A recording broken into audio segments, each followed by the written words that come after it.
Captain Boomerang. Alter ego, George Digger Harkness. Occupation, professional criminal turned operative of the Suicide Squad. Known relatives, W. Walt Wiggins, natural father. Betty Harkness, mother. Ian Harkness, father, mother's husband. Tom Harkness, half-brother. Group affiliation, former member of Flash's Rogues Gallery, now member of the Suicide Squad. Base of operations, mobile. First appearance, The Flash, first series, 117, December 1960. Height, 5'9", weight, 167 pounds, eyes brown, hair brown. History. George Harkness was born in Kurramnura, a small town outside Melbourne, Australia. His mother, Betty, married Ian Harkness when she was quite young. While Ian was absent during World War II, Betty met and began an affair with an American soldier named W. Wiggins. After the war was over, Wiggins was sent back to Australia as a salesman for an American toy company. Betty and Wiggins briefly resumed their affair, and Betty became pregnant.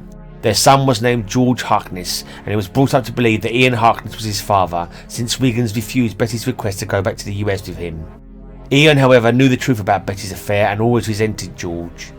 As a boy, George made a boomerang in school. A classmate, Mick Wentworth, made fun of George's boomerang and claimed even a nearby kookaburra bird was laughing at it.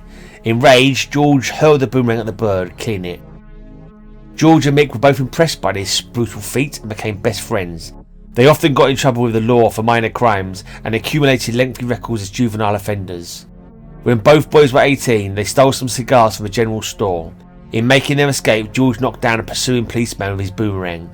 Ian Harkness was determined to turn George over to the police despite Betty's protests.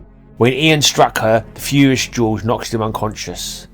Thinking it best that George get away from Ian, Betty brought him a plane ticket to Central City in the United States. She had gotten in touch with W. Wiggins, who by now had taken over the toy company he worked for, and arranged a job for George. Wiggins created George's new costume identity of Captain Boomerang as a gimmick for selling boomerangs, and George spent the next 2 years giving boomerang tossing exhibitions, vainly trying to drum up interest in Wiggins' product. After bombing in a performance at a fair in Central City, Captain Boomerang tried to pick a man's pocket there. This attempt was spotted by Barry Allen, the second Flash, who went to stop him. Taking the Scarlet Speedster completely by surprise, Harkness whipped out a boomerang and threw it at him, knocking the hero flat. Seeing how impressed the crowd was by his feat, Captain Boomerang embarked on a notorious career as a costumed criminal, clashing repeatedly with the Flash. Though frequently defeated by the Flash, Captain Boomerang always returned to challenge him again with further spectacular crimes.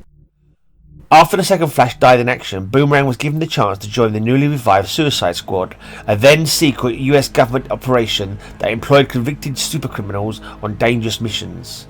Captain Boomerang's service in the squad, though often proving valuable, has been far from satisfactory due to his rebellious nature. Boomerang went so far as to impersonate the deceased Flash villain called the Mirror Master in order to continue his life of crime without the squad's knowledge. Later, Captain Boomerang returned briefly to his hometown to attend his mother's funeral, where he finally learned that W. Wiggins was his real father. Disgusted with Wiggins for having abandoned his parental responsibilities, Captain Boomerang gloomily returned to duty with the Suicide Squad. Powers and weapons. Captain Boomerang is unequalled in his mastery of the Australian weapon from which he takes his name. His aiming ability in throwing boomerangs is extraordinary. Over the years, Captain Boomerang has developed an arsenal of trick boomerangs that he employs for various specialised purposes, including exploding boomerangs, sonic boomerangs which emit piercing wails, boomerangs equipped with grappling hooks, etc. His most spectacular creations have been his gigantic rocket-assisted boomerangs, to which he can strap an adversary in order to launch him into outer space.